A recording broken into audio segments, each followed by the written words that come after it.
So how much were they doing online before they started working with us, and how much are they doing online now? They were doing, the journey of it, they were doing zero, online, completely zero. Weren't they doing eBay? And then, they were doing some eBay though, weren't they? they were doing eBay, I think probably about at 500,000, something like that, maybe a little bit more. Yeah. And we launched as a kind of beta, got it to about 3 million in about, I think it was about 8 months. And then it got stuck, and they couldn't get past 3 million for about a year. Because it was purely a transaction. It was like just an online catalogue. And it was then, and this was quite a well-known, it was what, it was quite a well-known brand. I mean, so now from that moment when they got to about 3 million, they're now doing about 70 million. And we'll hit the 100 million mark soon, in the next probably year.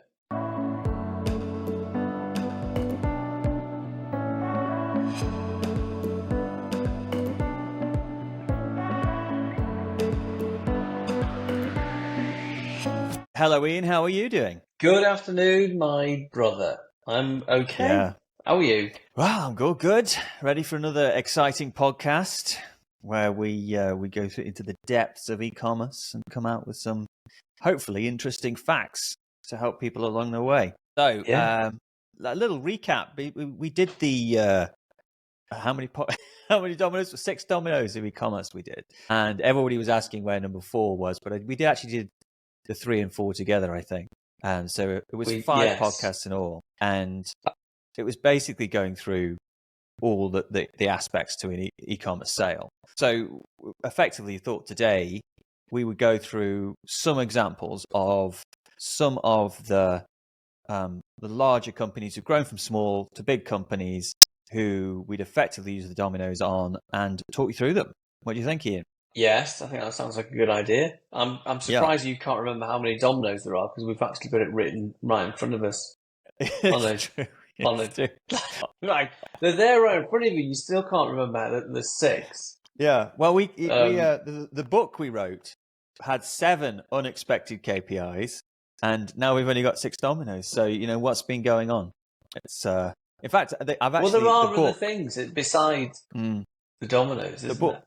Yeah, well, the book came out a while back, and I've just been writing a new edition for it, and actually changed one of the KPIs completely to a new KPI. I won't tell you what it is yet, but it's one of the KPIs that we found to be like really, really big.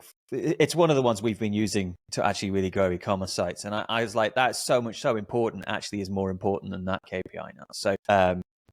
Let's tell everybody. It's data capture. It's data capture. The data capture rate. So the data capture rate wasn't really one of the KPIs before. It was actually site speed. And I think site speed, yes, it's still important.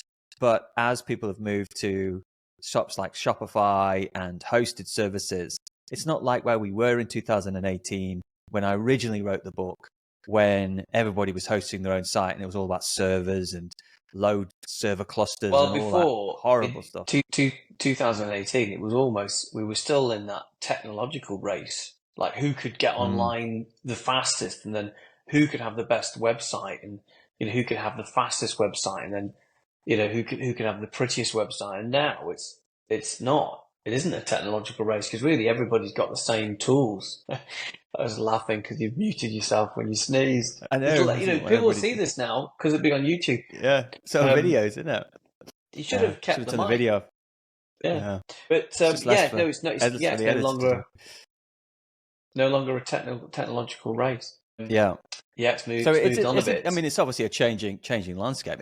Since when I wrote the book in 2018, it's completely different. And I did do another update edition in 2022. So the book has been updated since then. But this is much more of a bigger update to the book, which is needed, because it's moving quite quickly, and also a lot of the areas we're seeing growth. You could grow an e-commerce site so much faster than you could in 2018 now.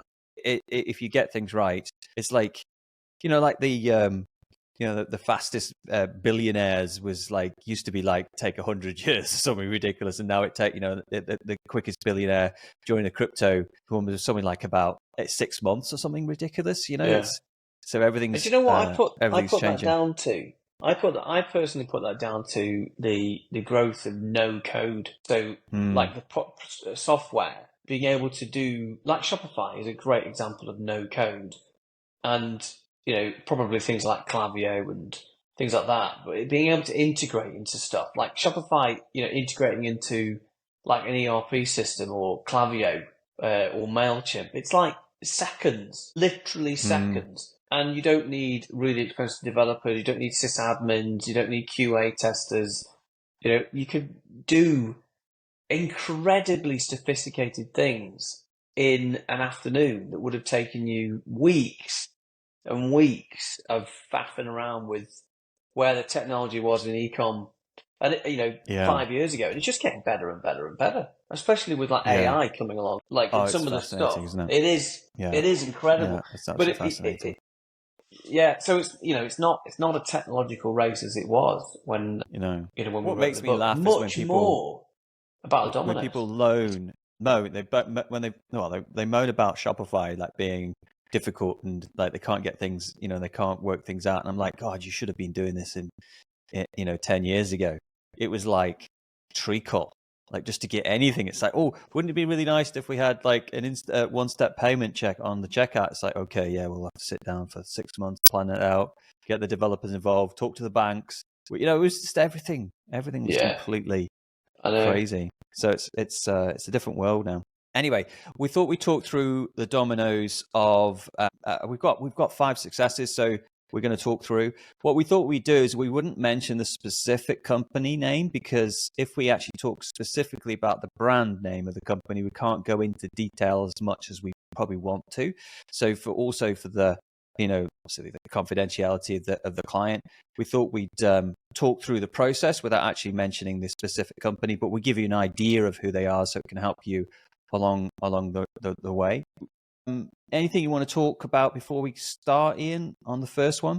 Well, only our internal conversation before. So the Dominoes are really our go-to to get the conversion rate up and to try to get more return out of the current ad spend. It's not the only thing. So some of the stories we're going to talk about today, we had to change the maths as well. So we had to change, average order value and margin and lifetime customer value. But each e-com business and the big, the ones we've really scaled and the kind of nice sort of fun stories, they've all gone through the Dominoes. Going back over the years, looking back, it was consistently looking at the Dominoes that actually got us the growth, even though we didn't call them the 6 Dominoes of e-commerce a few years ago. No, I think we should just crack in. Let's just go. Let's just talk. I mean, do you want me to tell you what the Dominoes were again, or should we just go through? Well, let's just go. Let's go through them, because I think that if people have missed the other podcasts, they can rewind back, and we'll talk about which one we're on and why. The first one is and we've worked with quite a few menswear companies over the years, and we've scaled quite a few of them. So this is kind of like an amalgamation of the process. Now we've got one in mind particularly, but the first domino, this was menswear. First domino was a busy restaurant positioning. So why don't you talk through what we did to make sure when someone came to the menswear site that the busy restaurant test was correct and the positioning was correct? Well, a couple of things was, as a point of difference, we added some of the history of the brand. So underneath the logo, we had history, because this particular company had been going for over 100 years, lots and lots of history, and we added this little strapline underneath the logo that talked about how long they'd been in business, which was well over 100 years.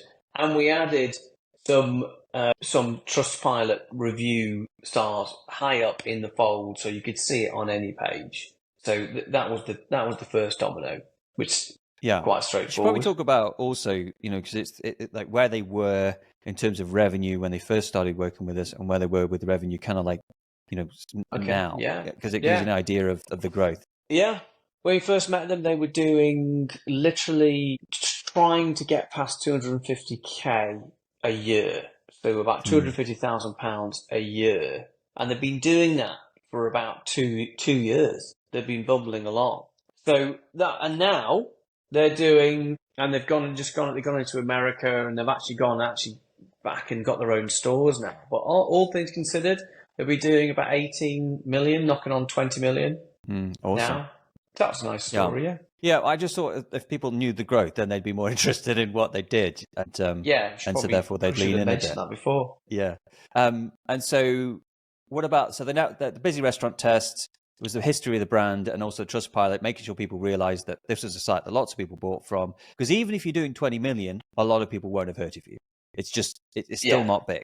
It's still not big. Okay, so the next domino is the navigational flow. So how did you make sure that people found what they were looking for? Yeah, well, like most people, this business was quite driven by Google Shopping and search ads. So if you're landing on a particular page, and let's say it's a pair of trousers or a shirt, maybe a better example, you're not going to buy the first shirt you land on. You're not going to buy the first pair of trousers you land on. You might want to have a look around other colours of products, similar styles, and that was very simple. So two things: made the breadcrumbs really clear on the mobile, on the product page. And also, I remember testing the Google Shopping landing page where it was like a kind of hybrid between a product and a category page, where you saw the product that you clicked on for Google Shopping, but underneath it was like a category page that had lots of similar products that were the same colour and the same style. And that was just to reduce the bounce rate,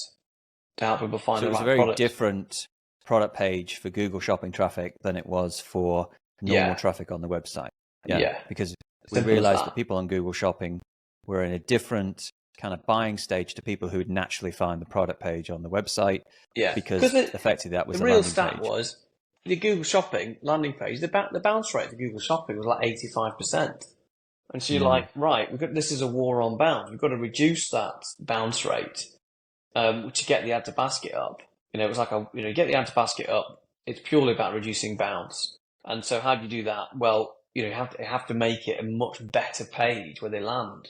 So it's a starting page. It's like the product page is like the new home page. That's where they're landing. So that has to be the entry point. So you have lots of places they can jump off. And and that's what it did. And they had a great add to basket actually. And it fluctuated. But the thing is, as soon as we get a higher add to basket, we're going to put it under more pressure. Like that business, if you look at the conversion rate over the years from when it started, it never, and to now, like 250,000 a year, nearly 20 million a year, conversion rate's pretty much the same all the way through.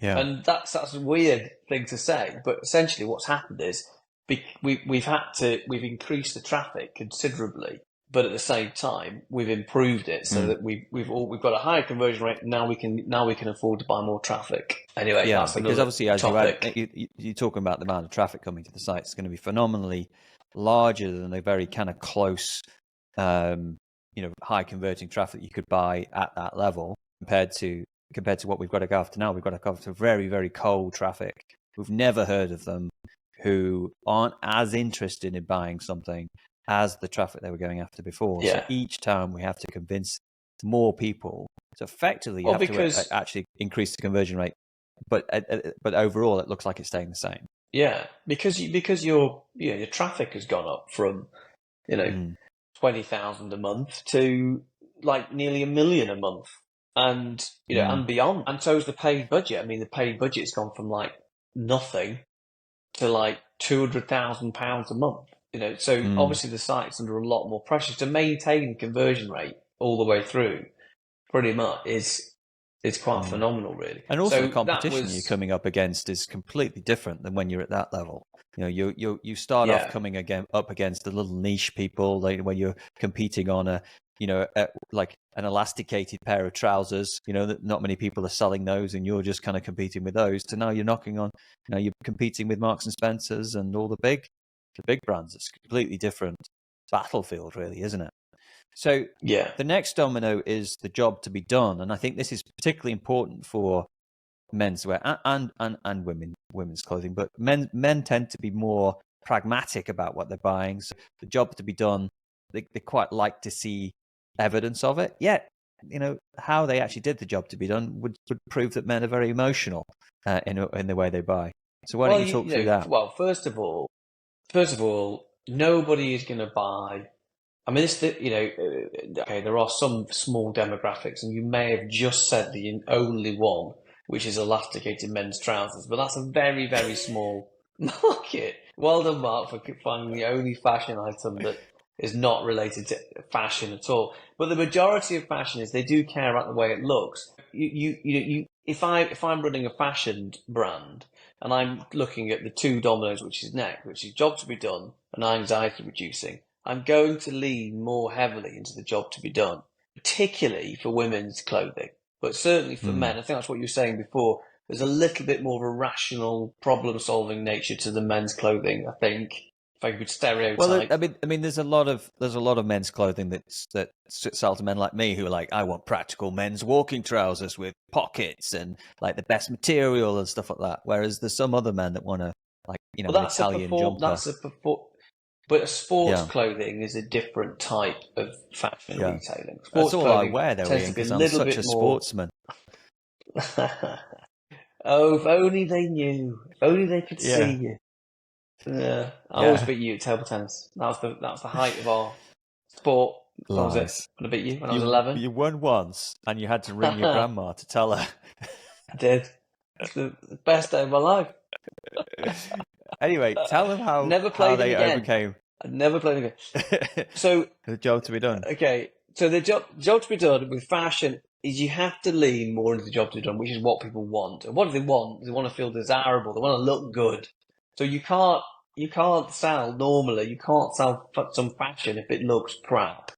So things like we learned that the model had to be 10 years younger than you were. So if we were selling to 60-year-olds, the model had to be 50-year-old. So things like that. So, they wanted to feel younger. They wanted to look like the guy in the photo shoot. It had to be, similar to them, but a better version of them. And over the years, the photo shoots just got better and better and better. And as the brand got bigger, we were able to then say, look, go to the south of France and go to the Riviera and go and take an E-Type Jag and go and get a beautiful speedboat and all these and essentially the photography just kept stepping up.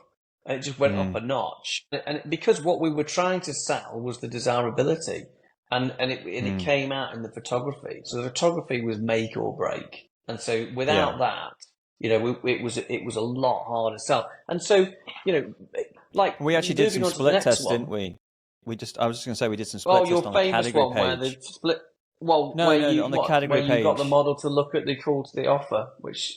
No, we did split tests on that, but I was more thinking about the split test on the category page to see whether or not we needed so many lifestyle images, to see whether mannequin shots or whether like lifestyle shots or just the clothing lying on the ground was better. And it was the lifestyle shots that really converted a lot higher, which is obviously unfortunate for the company because those photo shoots cost a lot of money. But it was a clear winner, wasn't it? Yeah, exactly. And it just became really obvious that it was that was the job to do. And then the anxiety was once you'd built up the job to be done really highly. This is the anxiety domino, by the way. Yeah, this is anxiety domino. Yeah.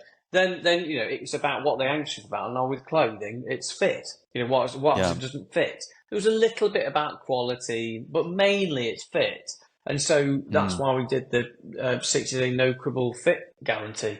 That you could take it, you could buy it, you could try it on at home. It didn't fit. It was 60-day no quibbles, and that was very clear. That was everywhere. Well, there's two aspects to it. Product post. Yeah, there's two aspects to it. So first of all, it's like even if you buying something online and you see you've got a really good returns policy, nobody wants to go through the hassles of actually returning something. So increasing the confidence that it's going to fit in the first place is really important.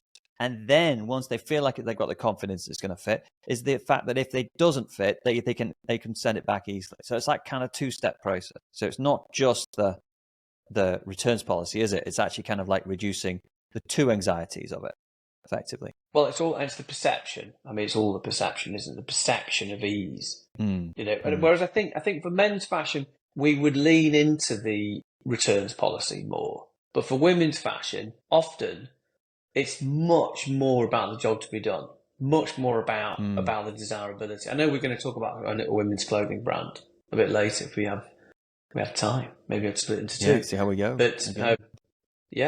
but yeah, generally, I mean, we always felt that, and we knew that we got more out of the conversion with the 60-day no cover because we tested it. We had it on the near the add to basket button. We tested the conversion with and conversion without, and it just became a the add to basket was increased. I think it went up by like 15%, something like that. And there was no difference to returns. You know, if people were unhappy, they returned it, regardless of really what the returns policy was. And also, if they did return it, they returned it quite quickly.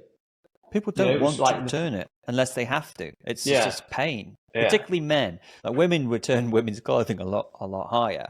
But me, unless it's really expensive, I'll just throw it away. I don't want to return it. I don't want the hassle of it. I know. What about sustainability? Yeah. No, your answer should have been that you'll put up with size 13 shoes. To be honest, when you're I actually won't size throw it 9. away. I'll keep it in my wardrobe for a long enough period where I can then decide to throw it away because I feel like it's been in the wardrobe for long enough. That's probably what I would do. Yeah. Anyway, don't tell my wife that. Yeah. Trust and credibility, the Domino trust and credibility. So what about that one? Yeah. Well, I won't read out what we wrote before because there's a swear word in it. Yeah. F-U-C-K, loads of reviews. But that was our own internal notes. But yes, it was cherry picking reviews that hit the job to be done and the anxiety. So the job to be done was, oh my God, I've just gone to my son's wedding and I just felt amazing. Everyone complimented me on my amazing suit. And the anxiety was, I can't believe how well it fits. You know, so it was picking reviews that hit the. I mean, that's certainly, that is it with trust and credibility. It's not just showing trust and credibility. Yeah. It's reinforcing the job to be done. And once you get to a decent size as well, and you're on the product page and you see that like there's been 20,000 reviews on that product, you know, that does help as well. That does help when you get to that point. Obviously, not everybody can say that, but at the once you get to that point, and you can talk about your size, and your size does help. So, it does help the rest, the trust and credibility. But it's always about picking out the reviews that people want to see and work. And then the last domino is the offer. So the offer. I mean, it was a big part of it. Actually, we were always testing the offer, like different offers. All around different things. We even gave away a free holiday at one point, I think, didn't we? It changed over time. I mean, it started off with like a strong recruitment offer, which I think was 40% off. You know, it was a really, really strong recruitment offer. And I think the retention offer was 40% off as well. And then that was really quite consistent for the business until they got to about 10, not, just getting past 10 million. And then they softened it a little and it became more about the multi-buy. So there was still always a very strong recruitment offer, but what we decided to do was to try to get the average order value up as well. So the offer was tied to a multi-buy, which is what happened. So the other thing we learned with men's tailoring, men's clothing, selling men's clothes online is that people buy the same thing multiple times. So, you think, oh, they're going to buy the matching outfit. They're going to buy these pair of trousers with this shirt, with this belt, with this pair of shoes. No, they just want the same pair of trousers again, or the same navy blue jumper again, or the same, shirt again. And so when you spot those trends, you make that easier to happen and you encourage it and you get more out of it. So that's where the offer architecture changed. There was always a strong offer that was time bound. It was always going to end, and it was always clear that there was a first time offer and an existing offer. But it did change to be an AOV push, and the average order value, was generally buy the same thing again. Yeah, I was just looking for something that was just going to increase the average order value, which increases the ROAS, which allows us to have a higher cost per click and to get the profitability on the order is effectively what we were always looking for in that case. So that's the menswear one. So why don't we talk about an aftermarket car one? Is that what you? Yeah, we'll do that. I'm just going to say the net effect of doing all of that. It wasn't something that the $6. We did that continually over the period of many years, actually. Mm. And each time we got to a point where we could no longer buy the traffic profitably, so we couldn't get out any more out of ads. We went back into these Dominoes and pushed each one harder, which of course got the conversion rate up. And then that allows us to scale. So it wasn't something that we did one and then forgot. It was a continual process. And in fact, that business now is now just embarking on a new big push of conversion rate. And it will be coming from the same things. It'll be coming from the same Dominoes, leaning into each one of these, because we know that's what people care about. That was something. Yeah, we talk about the big car brand, a big online, not car brand, big car parts retailer. Yeah, so it's kind of like aftermarket parts for cars. Yeah. The aftermarket areas. Yeah. And now again, this brand. I was just going to say, we've worked with a lot of aftermarket things. I think that's because you were really interested in cars when you were younger. So early doors. Love it. Well, early doors. I mean, the first after. I mean, this we're not going to talk about TMD Friction, but the first one we had was TMD Friction, which was like no one had ever heard of, but they were huge all around the world. And we worked with loads of aftermarket stuff for some reason, and I think you just you like cars, and that's why it was a big thing for you. I didn't understand anything about it. I did build a car once, but hated it. Anyway, moving on. You had a night, you did. I used to love it. My favourite thing to do is sit in a freezing cold garage in the middle of the UK and change the brake discs. Here's an embarrassing question for you. How many cars have you got now? Well, I have a tendency to buy old crap cars. No, just answer the question. A few. Yeah. But they're all crap. I don't know. Why are you asking me this question? Just interested. Do you want me to tell you what I've got? I think I've got 5. Because it'll get you started on your old cars, and it's not subject to the podcast. Just turned off. Aftermarket car brand. So basically, no, it wasn't an aftermarket car brand. It was car parts. Oh yeah, it was new parts for brake discs, service kits, air filters, those kind of things, clutches and things like that. So. Yeah. So how much were they doing online before they started working with us? And how much are they doing online now? They were doing, the journey of it, they were doing 0, online, completely 0. Were they doing eBay? They were doing some eBay though, weren't they? They were doing eBay, I think probably about at 500,000, something like that, maybe a little bit more. Yeah. And we launched as a kind of beta, got it to about 3 million. In about, I think it was about 8 months. And then it got stuck. And they couldn't get past 3 million for about a year. Because it was purely a transaction. It was like just an online catalogue. And it was then, and this was quite a well-known, it was what, it was quite a well-known brand. I mean, so now, from that moment when they got to about 3 million, they're now doing about 70 million. And we'll hit the 100 million mark soon, in the next probably year, because they're growing really, really quick. And essentially, it was quite straightforward, and we could skip the first Domino really because everybody knew who they were, so we didn't really have to bother about the busy restaurant test, the positioning. Yeah, it's like we know we've seen these on the high street. I think other than what people were obsessed with was price and availability, and who had it in stock. And who could get it to them the quickest was the one to win. So if you were landing on a site, stressed problem-solving purchase to start off with, very short buying time. It was about solving a problem, getting in, getting out. If you needed to feel like you were going to find that it was worth searching for the part. So I think the strapline, the positioning was like always in stock, always next day. I think it was that type of thing.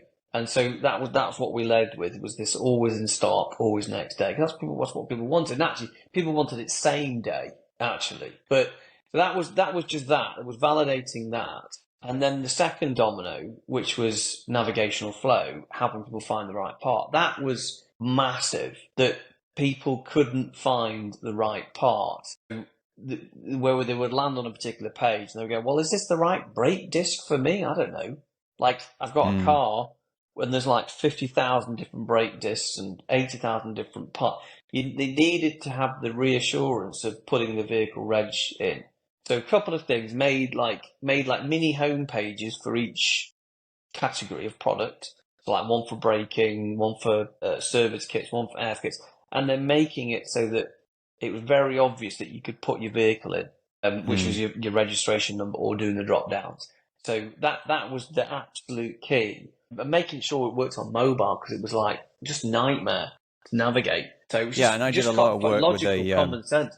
with the Google Shopping, because I had to match what people search for on Google with what we had on the store. So like, a brake pad ABC123 might fit 20 different cars, but that's not what people search for. People search on Google for Ford Mondeo brake pad, but they don't tell me the year of the car or the whether it's hatchback or not, whether it's diesel. So it's very difficult to know exactly which one. So this was for car parts, but it's the same for anything. It's the same for like fridge parts, for plumbing part, bathroom part. There's all sorts of things that whenever it's sort of a problem-solving, rational purchase, they are anxious about the job to be done. Actually, moving on to the third domino, job to be done is that this fits your car. Like it's going to fit your car. That's what they want. And you're going to get it tomorrow. You're going to get it next day. And the anxiety is, will it arrive? And what if it doesn't fit? And that's it. So this fits your car was very much pushed, guaranteed to fit. I know actually we did that. We got in trouble because something happened where the part didn't fit the car, and I think it was something, and they put it in the gearbox, and the gearbox broke. Anyway, well, I think that happens all the time. You're always going to get something slip through the cracks. So someone who buys a part and they think it's going to fit their car, even though it says this doesn't fit your car. So that's the difficulty. But you can obviously limit it down by making sure that people actually enter their registration number before they check out, and it says this is the car it's going to fit, and all those kind of things. And there's loads of examples. We're just saying there's lots of examples of where people are trying to find something to solve a problem. Like we're working with a company that's selling like traffic, like gates bollards. and bollards and things like that. And I wasn't going to say bollards, but I will say bollards, but things like that. And it's like people don't know what they want. Like so they're landing on our bollard and going, is this the right bollard for you? Like that's what they need. That's the navigational flow. And then when they land on the right bollard, it says this is guaranteed to be suitable for your outdoor office tarmac car park. Like giving them that reassurance, and that falls into the anxiety as well. And I remember for the car part company, we made it very, very clear that there was a 365-day returns policy, but we didn't. The returns policy was a bit crap. But the perception, like the reality was, you had to take it to the branch and try and return it. And often it would be the wrong branch that you'd bought it from. And it would be a really quite naff experience. However, the perception of it was really easy. The perception was a 365-day return. But I think it had to be in the box. I think that you could have opened it. Like, there was all sorts of caveats to it. But we, from our ecom perspective, could see that it was a real strong message. So anyway, that's what we led with, was this 365-day return. Well, and what was interesting is once we'd done all that work on the navigational flow, the anxiety, the job to be done, the Google shopping changes and getting all this stuff, like really it was like a tidal wave that happened when we got the offer right. It was only when we put the offer on top of that, I think we went from something like about 200 grand a month to next month doing over $1 million for the first time. It was just like light and day, wasn't it? Once we did that, and that was fascinating. That was the biggest, and it was the offer was tied to the length of time it took to buy. If people, and it was a daily offer. I mean, the offer essentially changed itself every day. Very, very clear, right in the header. We put the prices up, to be able to afford to do it. And it was with a coupon, and it, essentially ended at midnight. And because that was tight, like people were coming on buying a set of brake pads, like they needed it quick. They weren't interested in an offer that was going to end in months' time. So it was very time bound. And it was a big, exciting, juicy offer that was like bright yellow, and it was night and day. I mean, it was literally. It more than doubled conversion rate. I mean, it was, and it was kind of weird. It was kind of weird because there was so much pushback across different people, and it was only once the e-commerce manager that was pushing back left the company, that we were able to implement some of the stuff we wanted to do, and that was when we actually took off. Yeah, because it was just. You're absolutely right, and we've never talked about that. Actually, there was a lot of internal worry about doing a strong offer. A lot of worry, and I think it was unjust, really, because it wasn't it's car parts. It wasn't a super sexy brand. It was literally like, we have got biggest range of car parts in stock for the best price available tomorrow. Like, it was about that was the message. Yeah, and the marketing manager It's effectively left, changing price perception. We had free reign. Price perception is key in that market. It's perception of price that is more important than actual price a lot of the time. And so, so there's certain things in there that just really rocketed that company, which is great. Okay, so I think we'll do one more, and then we'll continue with. You don't want to do one more. You want to do lots more. Oh, we'll do one more, but I thought that was it. We're in 40 minutes. Yeah. If people want to do one more, oh, you want to finish there? You want to finish there? We're doing the next. Well, we got 40 minutes. I mean, we can. Yeah. Like. Or Why don't we could spread it out next week? Well, let's do the next 3 next week then. That sounds great, because that's not me. I'm going to organise it. I mean, it's glad that we're aligned, that we discuss these things in advance. Well, we said we'd have how many we'd get through, because those two are quite big. Because I want to talk about one with cosmetics that we've grown, and I want to talk about women's clothing one. I want to talk about a gifting one. So we'll talk about those next episode, and we'll go through the Dominoes. And in between that, if you haven't listened to the Dominoes podcasts, try and listen to some of them, if you can, and then you'll get an idea of what we're talking about, why we're going through those Dominoes.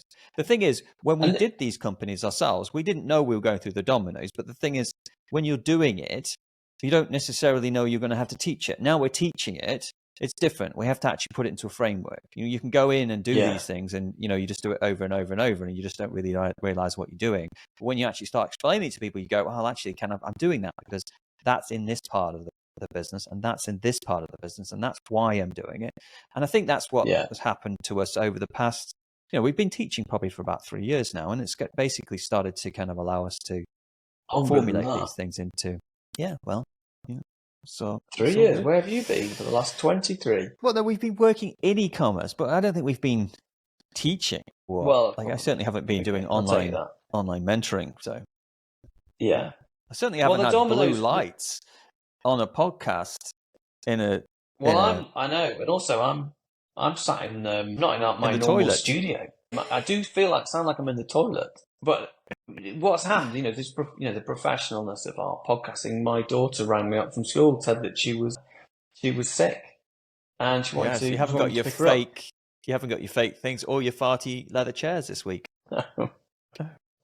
Well. Exactly. Yeah. My daughter's not sick, by the way. She's completely making it up. But we've had to lie to her sister, because otherwise her sister will be jealous, and she'll do the same trick tomorrow. So you're just confident that they find our podcast so boring they won't get this far into it. There's definitely no chance that our children will listen to the podcast. It's like torture. You put it on in the car, and they're like desperate to get out. Yeah. All right. And on that exciting note, we shall see you next week. Thank you very much. Thanks, Mark.